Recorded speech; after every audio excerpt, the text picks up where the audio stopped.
Sir वक्फ संशोधन bill को parliament के अंदर में टेबल कर दिया गया है, 8 घंटे अब इस पर बहस चलेगी, आपकी पहली प्रतिक्रिया क्या है? जैसा कि हम लोगों ने देखा कि अभी वक्फ बिल को पार्लियामेंट में टेबल किया गया है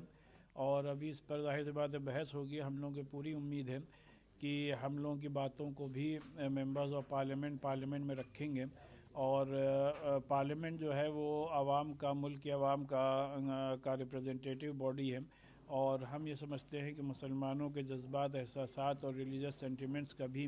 पार्लियामेंट ख्याल करते हुए इस बात को कंसिडर करे कि वक्त जो है वो by the Muslim for the Muslim है और ये हमारा पूरी तरीके से एक रिलीजियस मैटर है। इसमें जो पर्सनल लॉ बोर्ड ने ऑब्जेक्शन फाइल किए हैं उन ऑब्जेक्शन को भी कंसिडर किया जाए।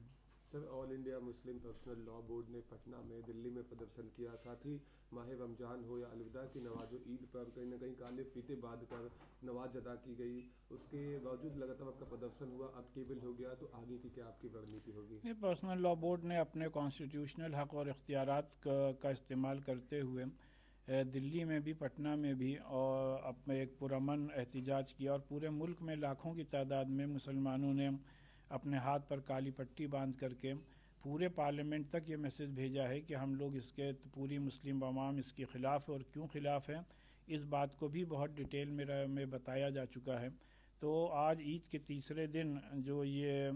पार्लियामेंट में वक्फ बिल लाया जा रहा है, इससे मुसलमानों को काफ़ी मायूसी का सामना करना पड़ रहा है। सर सोशल मीडिया से लेकर तमाम जगहों पर लोग तमाम तरह के कमेंट कर रहे हैं और जनता से क्या अपील करेंगे शांति अमन चैन के लिए? नहीं, मेरी आवाम से यही अपील है कि ये एक डेमोक्रेटिक प्रोसेस है कि कोई भी मसला होता है उसको पार्लियामेंट में लाया जाता है और ज़ाहिर सी बात है जिसकी मेजॉरिटी होती है उसके तहत बिल पास होता है या मंजूर होता है या नामंजूर होता है। तो ये एक डेमोक्रेटिक प्रोसेस है, तो उसी के तहत ये बिल लाया जा रहा है। अगर खुदा न खास्ता ये लोकसभा से पास हो जाता है तो अभी राज्यसभा के दरवाजे खुले हैं और अगर राज्यसभा से भी पास हो जाता है तो सुप्रीम कोर्ट का रास्ता हम लोगों के लिए खुला हुआ है। लिहाजा हर तरीके से अमन अमान कायम रखें और मुल्क की इंतज़ामिया पर और मुल्क के पार्लियामेंट पर पूरा भरोसा रखें।